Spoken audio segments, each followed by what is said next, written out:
You know, if you grew up watching PBS in the early 2000s, there's a certain sound, a certain rhythm you probably know by heart. It's that little announcement that played right before your favorite shows. Well, today, we're going to dig into one of the most iconic of them all, the funding sequence for Clifford the Big Red Dog. Just for a second, close your eyes. Can you hear it? That calm, steady announcer's voice. Clifford is funded in part by. I bet you can. It was like the secret password to get to Birdwell Island, this familiar, almost hypnotic chant of companies and government groups. But what did any of it actually mean? Because it wasn't just a random list of names, not at all. This was a whole ecosystem of money and messaging, all coming together just so we could watch a giant, lovable red dog learn about things like sharing. So let's peel back that curtain and find out who was really footing the bill, and more importantly, what they were trying to tell us. All right, here's our game plan. We're going to start with the government's piece of the puzzle, in the public mandate. Then we'll meet the companies in the corporate partnership. After that, the really fun part, decoding the slogans. And finally, we'll put it all together to see the bigger picture. So before any cereal brands or pizza places ever wrote a check, the money for a show like Clifford started with a mission.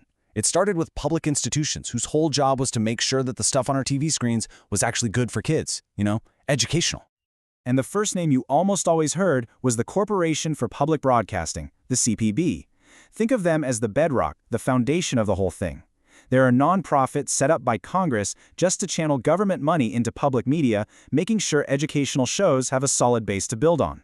And the specific way they did that was often mentioned right in the credits, a ready-to-learn grant.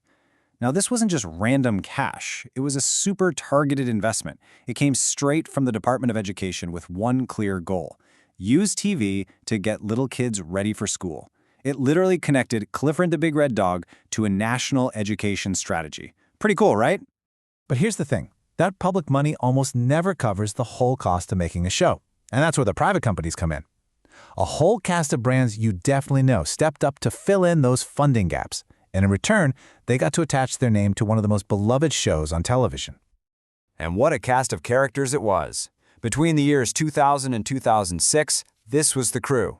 We're talking Kix, Chuck E. Cheese's, Danimals, Milton Bradley, even Lipton Noodle Soup. These brands basically became part of the Clifford experience. Their logos and jingles forever burned into the brains of millions of kids, and of course, their parents. Okay, so this is where it gets really interesting. Because now we're moving from who paid to why they paid. This wasn't just them being nice. Each one of those sponsors used their few seconds of airtime to send a very, very specific message. A slogan that was about so much more than just their product. Let's be totally clear about this. While we kids were glued to the TV watching Clifford, the sponsors were talking directly to the adults in the room. This is something called values marketing. They were linking their brands to these big, positive ideas. Things like health, family, fun, all in the hopes of earning the trust and the business of parents. And when you lay it all out, the pattern is just so obvious.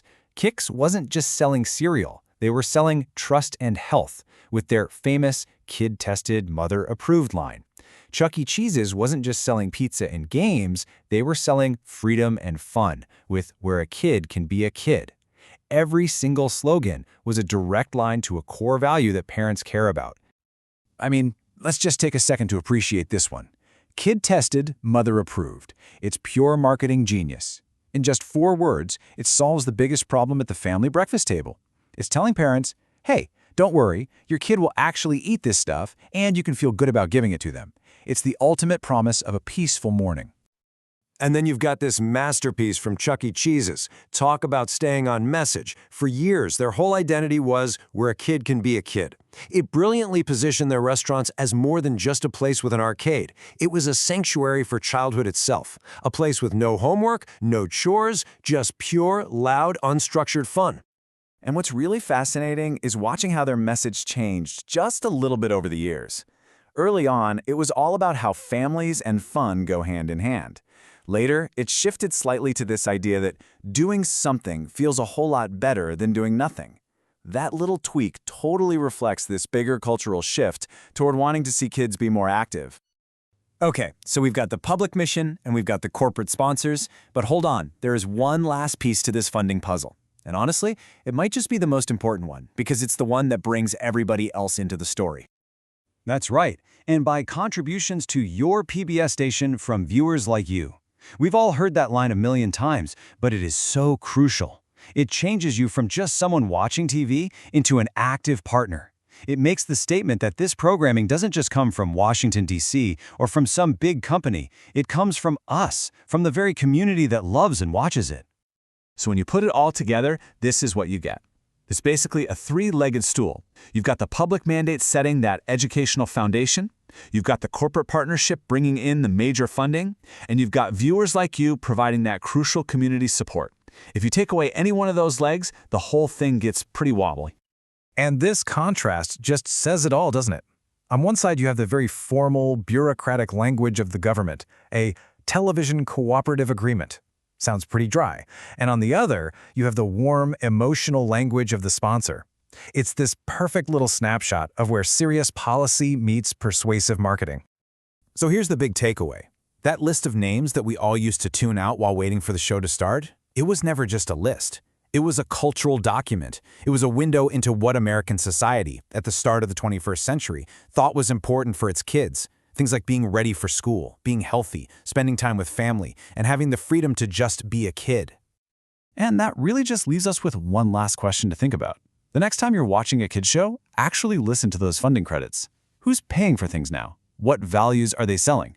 Is it about technology, creativity, something totally different?